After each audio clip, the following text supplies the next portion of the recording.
a Deus. O mês de setembro, ele é lembrado, conhecido pela grande maioria. E quando eu falar por que ele é conhecido, você também vai lembrar, né? O mês de setembro, ele é conhecido pelo Setembro Amarelo. Já ouviram falar do Setembro Amarelo? Poucos. O Setembro Amarelo é uma campanha que começou em 2015 no Brasil, que ele visa conscientizar as pessoas sobre o suicídio. E não só conscientizar, mas também evitar o acontecimento. O Setembro Amarelo é o mês, do dia 1º ao dia 30, dedicado à prevenção do suicídio, né? E algumas pesquisas, elas relatam que de 2010 a 2019, ocorreram no Brasil 112.230 mortes por suicídio, com um aumento de 43% do número anual de mortes, de 9.454 para 13.523 só em 2019. E em análise das taxas de mortalidade ajustadas no período, demonstrou um aumento do risco de morte por suicídio em todas as regiões do Brasil. E essas pesquisas dizem que, no Brasil, 16 milhões de tentativas por ano. 16 milhões de tentativas de suicídio acontecem no Brasil por ano. E no Brasil, a cada 45 minutos, uma morte por suicídio. A mídia não divulga isso para não aumentar, para não alarmar e para não incentivar quem já está querendo cometer esse ato, né? É triste isso. A cada 45 minutos uma pessoa morre por suicídio. Fora, para cada morte, acontece 20 tentativas de suicídio. E uma delas efetiva, né?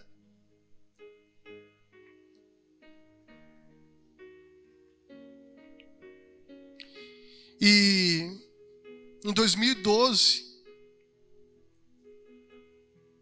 foi feita uma pesquisa que a cada uma dessas pessoas que se suicida, o que levou elas a cometer o suicídio foi a depressão. Pessoas que estavam sofrendo de depressão, passando um período de depressão, né? Que cometeram esse ato. Bispo, o que o senhor quer falar com isso? O que o senhor quer dizer com isso? Eu quero te trazer uma palavra nessa noite justamente sobre isso.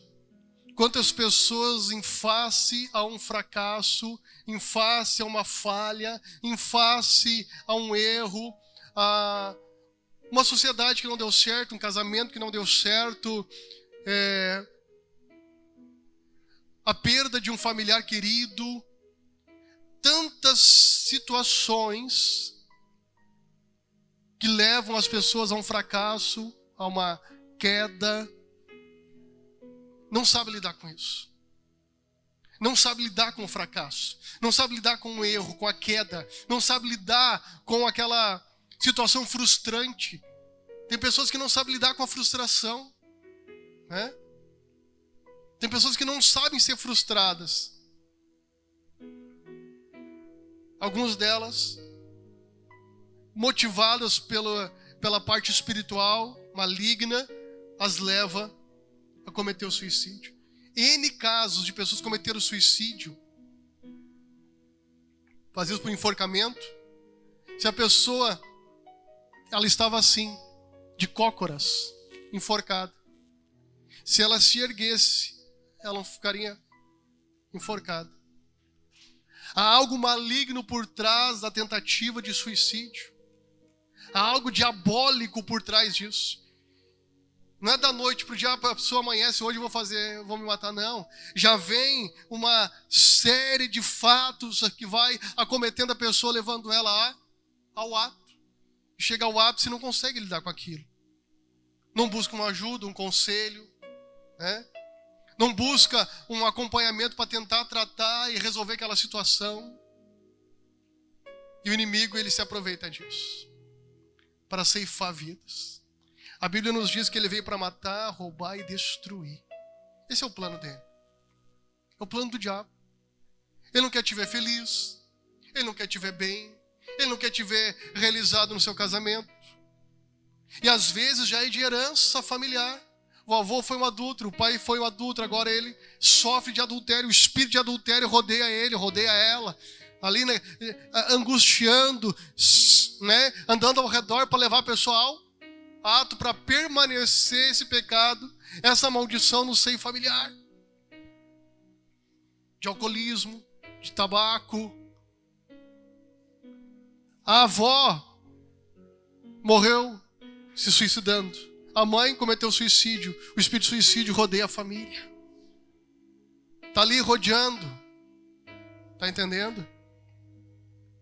Mas quando nós tomamos ciência, tomamos o conhecimento, a gente não precisa seguir pelo mesmo caminho.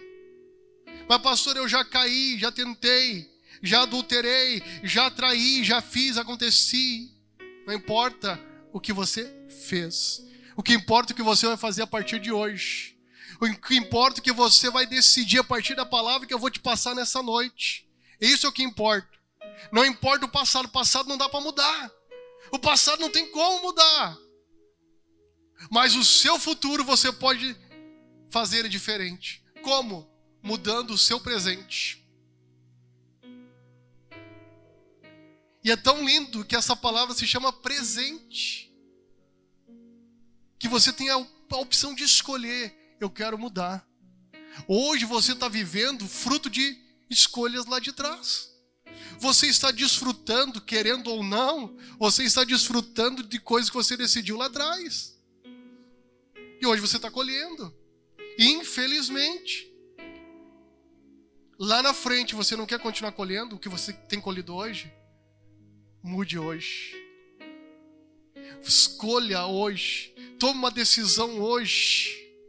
Faça a escolha assertiva hoje, para que amanhã você não tenha do que se arrepender, para que amanhã você não tenha do que chorar, para que amanhã, como pai, você não tenha que visitar o filho lá no presídio.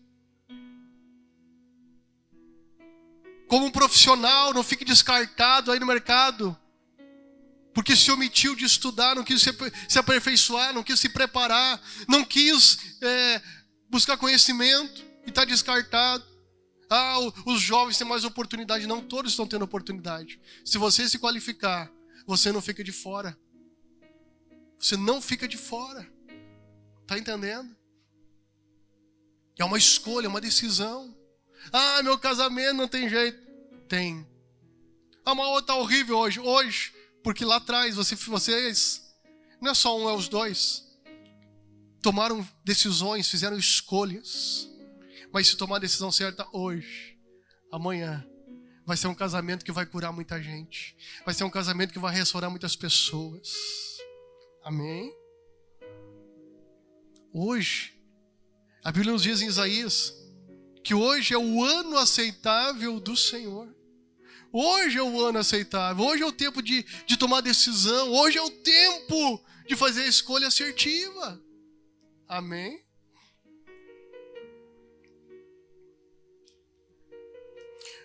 O que o fracasso ele nos ensina? Podemos dizer que o fracasso ele marca o fim de um ciclo. E quando chegamos ao fim de algo, seja um relacionamento, um negócio ou qualquer outra coisa, passamos por um processo de redefinição de prioridades. O fracasso, ele nos ensina, nos transforma, nos mostra o que realmente vale a pena ser levado em consideração. Está me entendendo? Fracassou numa área, reveja, analise, olhe. Peraí, eu errei nisso, eu não quero continuar. Foi por conta de uma amizade, foi por conta de um flerte, foi por conta de uma bobagem que acabou culminando nisso, acabou chegando nesse ponto. Mude. Foram as amizades. Eu deixei as amizades me levarem, eu deixei as amizades me conduzirem. Não tem um ditado que diz que de tanto fumar cachimbo, o beiço fica torto? Hã? É assim. Ah, mas me diga com quem tu andas, que eu direi quem tu és. Nós somos a média das 5 pessoas que a gente mais convive. Se tu anda com gente que é só fala pornografia, só fala piada suja, só fala bobagem, nada produtivo, você vai ser a média dessas pessoas. Se você anda com gente que só faz fofoca, que não tem projeto nenhum de vida, não pensa lá na frente, você vai ser a média disso. Agora, se tu anda com pessoas que pensam no futuro, que tem projeto, hoje tá ali, mas ele tem um sonho, a linguagem dele é projeto, ele pensa em crescer, ele pensa em melhorar, pode ter vindo de uma família pobre, humilde, passou, trabalhou na lavoura, mas ele pensa em crescer, ele pensa em evoluir, em melhorar, ele está sempre falando de algo que ele está lendo, de aquele livro que ele leu, e ele te dá um conselho: leia esse livro, olha, escuta essa mensagem, assista esse vídeo aqui. Você vai ser a média dessas pessoas. A escolha é sua. Você que decide com quem você quer conviver. Você que decide, né? Com quem você quer se parecer. É sua escolha. Tá me entendendo? A escolha é sua. Eu te aconselho, faça a escolha certa. Faça a escolha correta. Faça a escolha correta.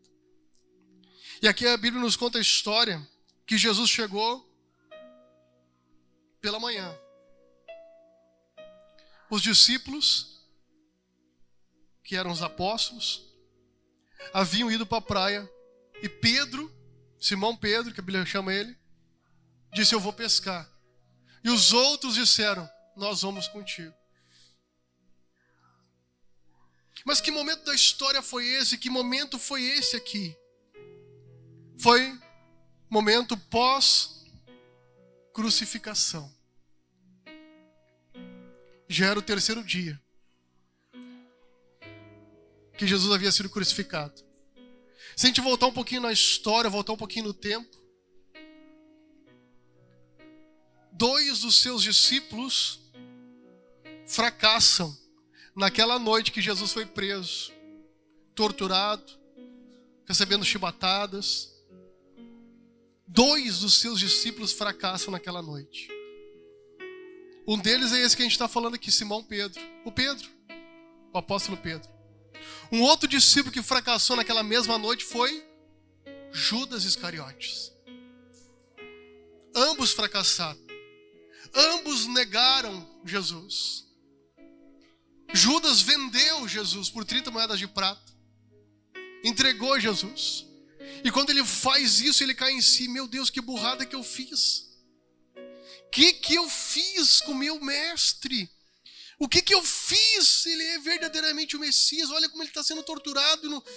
Meu Deus, era ele mesmo. E eu o entreguei. O que ele fez? Não soube lidar com o fracasso. Se matou. Se Judas tivesse feito um caminho diferente, eu penso e creio que o Senhor Jesus perdoaria ele. Mas Judas não conseguiu administrar o fracasso e decidiu pôr um fim àquela angústia, decidiu pôr um fim àquela dor, decidiu pôr um fim àquela aflição da alma dele, fazendo o quê? Tirando a própria vida. Se matou. Pedro, na mesma noite, negou Jesus 3 vezes. Ele disse antes: de modo nenhum te deixarei, Senhor. Não, mas hoje eu vou ser crucificado, eu estou caminhando para a minha crucificação. Não vou deixar o Senhor. Nunca. Todos podem te deixar, menos eu. Pedro, hoje de noite, 3 vezes tu vai me negar, antes do galo cantar. Não, Senhor. Naquela noite, Pedro nega Jesus 3 vezes.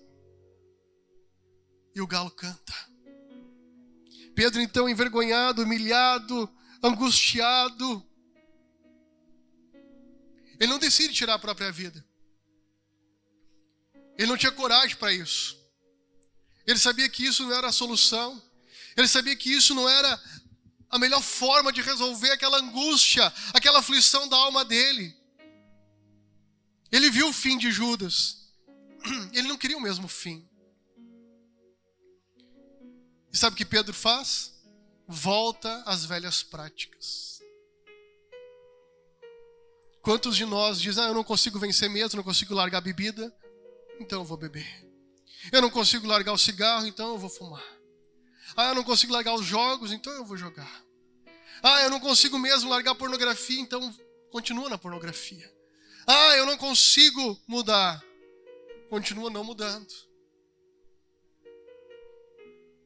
E Pedro volta à velha vida. Que vida que ele tinha? Quem ele era antes de Jesus chamar ele para ser pescador de homens? Pescador. Voltou a pescar. E ele era líder por natureza, que todos os outros 10 foram junto. Sabe aquele camarada que diz, eu não tenho chamado, não tem jeito. Mas o que ele fizer, o pessoal acompanha ele. É líder por natureza. Quer se esconder. Não, esse negócio de igreja para mim não é. Mas se fala, vamos para a igreja. Os cacos ruins, tudo vem com ele. Porque ele influencia. Ele consegue convencer. Tem o dom.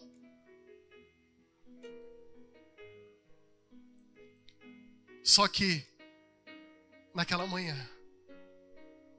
Jesus vem ao encontro deles, lá na beira da praia. Naquela época não era comum ter facilidade de roupa, como a gente tem hoje. Não tinha loja de roupa. C&A, Renner, Aldo, não tinha. As pessoas não tinham muitas peças de roupa. Às vezes, no máximo, 2. Quando muito. Pedro, então,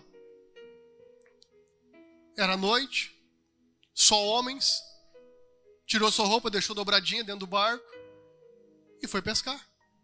Para não sujar a roupa dele, a única roupa que tinha. E era comum, nas manhãs seguintes da pescaria, os aldeões, as pessoas que estavam ali na aldeia, perguntar para os pescadores se tinha peixe, como é que foi, porque eles já compravam direto deles peixe fresquinho. E Jesus pergunta, filhos, tem de alguma coisa aí? E eles disseram, não, nada. Imagina que frustração. Você que já foi pescar, teve experiência de pescar, e naquele dia não foi do pescador, foi do peixe, que não foi pro anzol. Foi frustrante. Imagina eles, ali com seus botões pensando, e agora? Jesus falou que ele iria ressuscitar. Jesus falou que o reino dele não era daqui, era celestial. A gente viu tantos milagres, a gente viu o pão ser multiplicado, a gente viu morto ressuscitar, a gente viu o paralítico andar, a gente viu o cego enxergar, a gente viu tanta coisa, tanta coisa. E aí Jesus diz, joguem do outro lado, do lado direito do barco. Aí eu fico imaginando um filme passando pela cabeça deles, 3 anos atrás, naquela manhã. Alguém na beira da praia também pede o barco de Pedro e diz, volta a pescar. Mas Senhor, já é de dia, nada peguei durante a noite. Mas sob a tua palavra eu vou lançar a rede. E encheu a rede. 3 anos se passaram, Jesus foi crucificado. E eles ali de novo, nada pescaram. Jesus diz, lança a rede do outro lado, lado direito. E eles lançaram. E a Bíblia diz que se encheu a rede. E aí, um dos discípulos, chamado João, fala para Pedro, é o Senhor. Pedro olha e reconhece veste a roupa, se atira na água e vai ao encontro do Senhor para ver mesmo. E eles vêm com o barco. E quando Pedro chega na praia, sabe o que tinha lá? Fogo. Quando eu estou lendo, meditando essa palavra, lembrei do Luan, né? Jesus gostava de uma fogueira, hein, Luan? Sempre esperava os discípulos com uma fogueira, né? O Luan está no caminho, está na visão, né? E Jesus estava ali com uma fogueira, e nessa fogueira tinha o quê? Peixe e pão. E a Bíblia diz que Pedro se ajoelha diante do Senhor. Arrependido. Arrependido. Ele não queria morrer, ele queria viver. Ele não queria ter negado, ele não queria ter fracassado, ele não queria ter errado, ele queria acertar, mas ele fracassou. E ele está então diante de Jesus agora ali. E aí Jesus primeiro recebe todos eles, ninguém fala nada. Todos comem do peixe, do pão. E aí Jesus chama Pedro para um canto. Vamos ler.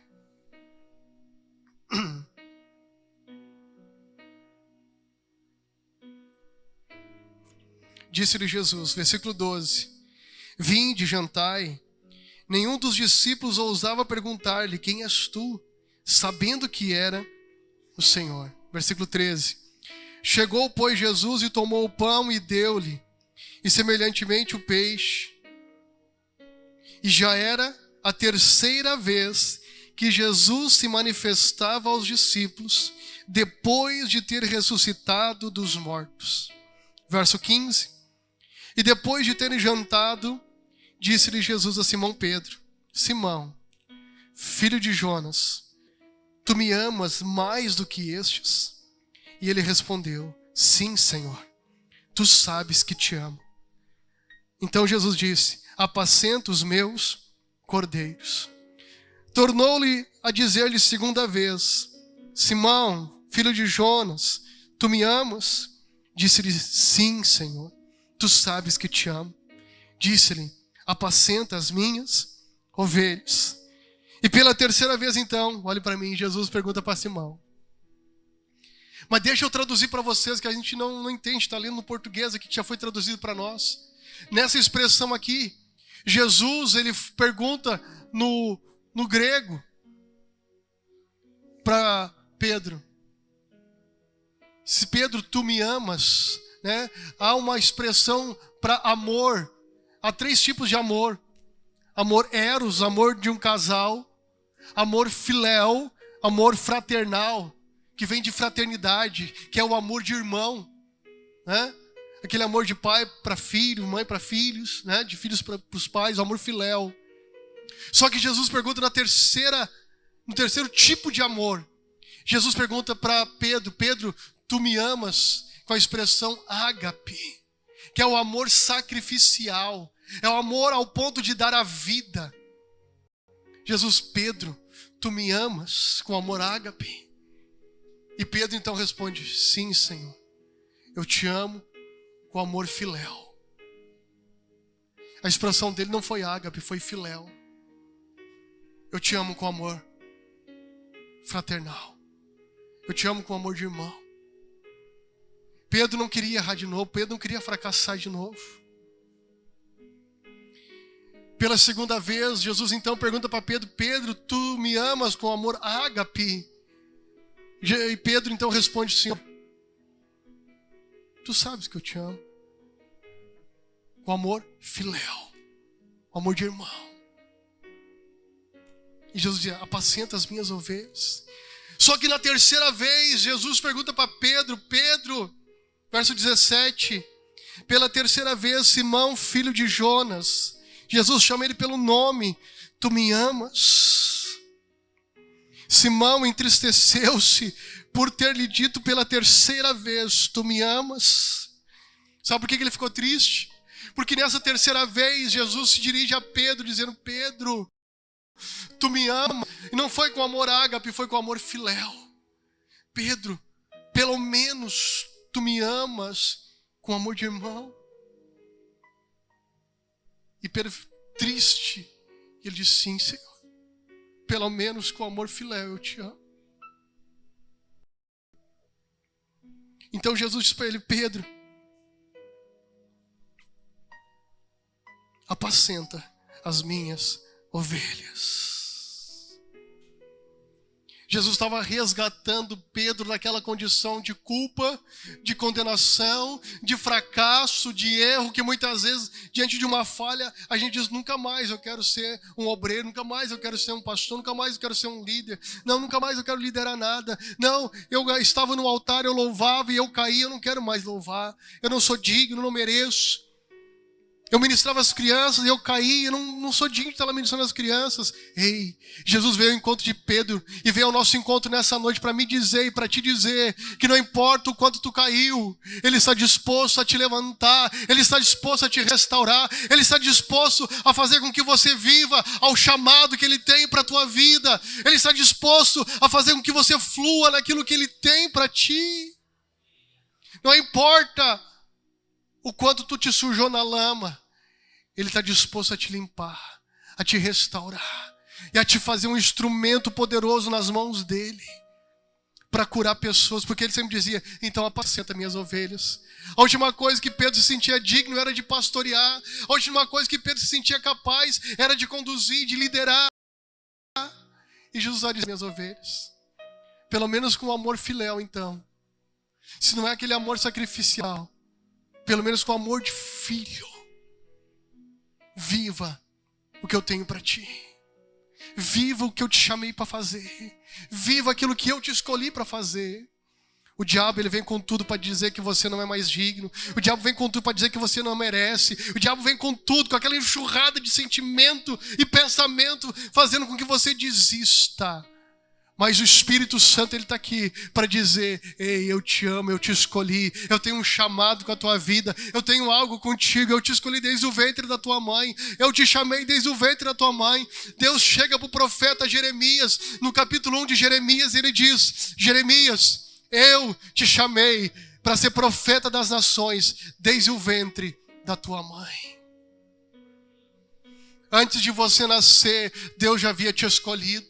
Antes de você vir a este mundo, Deus já havia te escolhido. Lá na barriga da sua mãe, lá no ventre da sua mãe, Deus havia te escolhido para ser profeta das nações, para ser usado nas mãos de Deus. Todas as frustrações, fracassos, falhas, era Ele te treinando, te lapidando, te forjando, te treinando para ser um instrumento na mão dEle. Naquela área que você fracassou, falhou, errou, se você se voltar para Ele, vai ser instrumento de cura para outras pessoas, vai ser instrumento de restauração para outras pessoas, vai ser instrumento de ajuda para outras pessoas. Está me entendendo? Deus não desiste de você. Houve um momento da minha vida que eu desisti de mim. Eu achei que não era mais digno, nem merecedor. Mas Ele me disse: eu não desisti de você. E Ele começou a me curar por dentro. E eu me coloquei à disposição dEle de novo. Eu não sei se você já desistiu de você, mas eu quero te dizer nessa noite: Deus não desiste de você. Deus não desiste e jamais vai desistir da tua vida. Você é muito precioso para Ele. Você é muito preciosa para Ele. Ele não vai desistir de você. Amém? Diga para quem está perto de você: o Senhor jamais vai desistir de você. Amém? E aí, lá no livro de Lucas, capítulo 24, Lucas 24, versículo 32, diz assim o texto: logo que Jesus ressuscita, Ele vai ao encontro dos discípulos. Capítulo 24 de Lucas, verso 32. Disseram um para o outro: porventura não ardia em nós o nosso coração, quando pelo caminho nos falava e quando nos abria as Escrituras? Na mesma hora levantou-se, tornaram para Jerusalém e acharam congregados os 11 e os que estavam com eles, os quais diziam: ressuscitou verdadeiramente o Senhor e já apareceu a Simão Pedro. E eles lhes contaram o que lhes acontecera no caminho e como deles foi conhecido no partir do pão. Olha que coisa tremenda. Jesus passou com os discípulos ali no caminho de Emaús, porque antes de morrer Jesus disse: vão para Galileia. E eles não foram, ficaram em Jerusalém. Se você ler o texto, gente, eu estou 30 e poucos anos na fé, eu nunca tinha percebido isso. Hoje Deus me clareou que Ele disse que era para eles ir para Galileia, eles não foram, eles ficaram em Jerusalém. Então Jesus ressuscita e vai ao encontro deles. Começa a curar Pedro. Começa a restaurar os discípulos. Eles estão no caminho de Emaús e eles convidam Jesus para ficar. Fica, tu não está percebendo o que está acontecendo na região. Não, tu é estrangeiro. Eu disse: me conte mais. Eles começaram a contar sobre Jesus, como ele morreu. Fica para jantar. E Jesus ficou então. Quando sentou à mesa, como era o costume dele, ele erguia o pão e ele partiu o pão. Eu fico imaginando. Quando Jesus ergue o pão, dá para ver as marcas dos cravos. O pão dele. Eu fico imaginando o pão caindo em câmera lenta, né, no prato. E os discípulos: é Ele. O coração estava ardendo enquanto ele falava: é Ele. Quando ele termina, né, de agradecer, o texto diz que ele some do meio deles. Eu fico imaginando o dia que eu chegar lá no céu, né, eu vou pegar o DVD e eu vou olhar esse momento lá da ressurreição de Jesus lá, né? Queridos, vai ser lindo, vai ser demais. E eles: era o Senhor, Ele estava aqui com a gente, como é que a gente não percebeu? Quem sabe o teu coração está queimando nessa noite. Deus está falando ao teu coração. Está te dizendo: ei, não fica preso nesse passado, não fica preso nessas desculpas. Ele está te chamando, Ele te escolheu, Ele tem um propósito com a tua vida. Tem muita vida pela frente ainda, tem muita coisa pela frente para realizar, do que ficar chorando e sofrendo esse passado. Ei, vira a página e começa a viver um novo capítulo na tua vida. E foi tão forte que em Jerusalém eles receberam o Espírito Santo. E como eles estavam tão cheios do Espírito Santo, os milagres aconteceram. O que aconteceu? Deus mandou a perseguição para eles então. Agora vão! E eles saíram pela terra, espalhando o Evangelho. Nunca foi propósito de Deus que eles ficassem ali. Deus queria que eles fossem. Nunca foi propósito de Deus que você fique nesse sofrimento. Deus quer que você saia desse sofrimento. Deus quer que você saia desse lugar de dor. Deus quer que você saia desse lugar ali: mas eu falei, eu errei, eu caí. Ei. Avança. Avança para o próximo nível. Avança para a próxima etapa. Esse setembro, muitas pessoas querem... O diabo quer ceifar elas. Um pouquinho antes de começar o culto, um familiar de um irmão aqui me disseram que ele tentou se matar. Está passando um momento difícil na vida. Tentou cometer o suicídio. É um período agravante, é maligno. Mas não somente fisicamente o diabo quer ceifar vidas, quer levar pessoas a se suicidarem.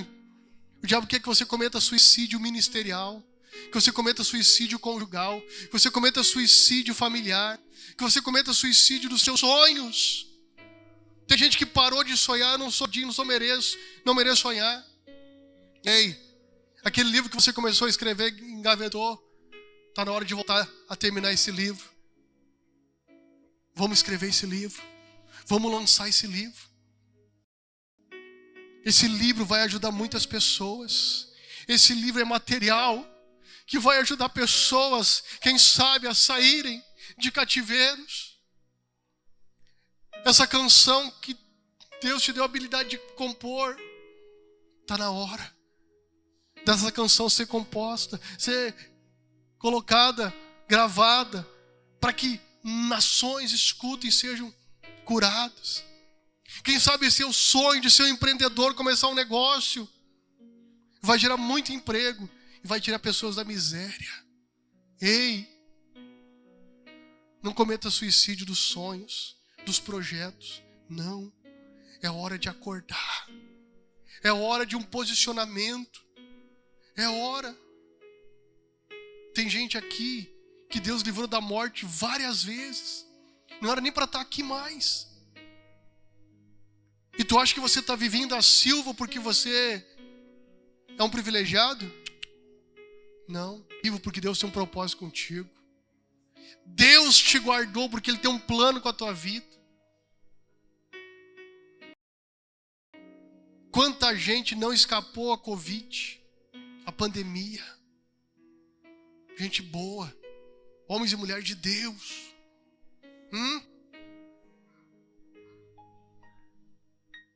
E você está vivo por quê? Porque Deus tem um plano contigo. Pastor, mas qual é esse plano? Você tem que buscar. Você precisa buscar a Deus. Aquele acidente de carro, aquele assalto, aquela doença que você achou que ia te ceifar a vida. Foi Deus que te guardou, te dando um sinal que Ele está contigo, que Ele tem um plano com a tua vida. Não fuja mais. Não cometa suicídio mais de sonhos, de projetos, do teu ministério, do teu chamado. Ei, o Senhor está te chamando. O texto diz que o coração deles ardia. Um perguntou para o outro, não estava ardendo teu coração? Estava. Quem sabe se você olhar para a pessoa que está do teu lado e perguntar, está ardendo o coração aí, enquanto o pastor está falando? É o Espírito Santo falando contigo. É o Espírito Santo ministrando a tua vida. Então venha para a presença dEle. Reconcilia com Deus. Retoma o teu propósito com Deus. Retoma. Você andava em honra e parou de andar em honra por quê? Você honrava e parou de honrar por quê? Por causa dos outros? Isso não vai mudar e nem melhorar a tua vida. Retoma o que você tem que retomar. Ajuste o que você tem que ajustar. E você vai ver a bênção de Deus sendo estabelecida na tua vida. Você vai passar esse setembro, além de você não cometer mais suicídios, desses itens que eu te falei, você vai ajudar outras pessoas a vencerem também. Amém?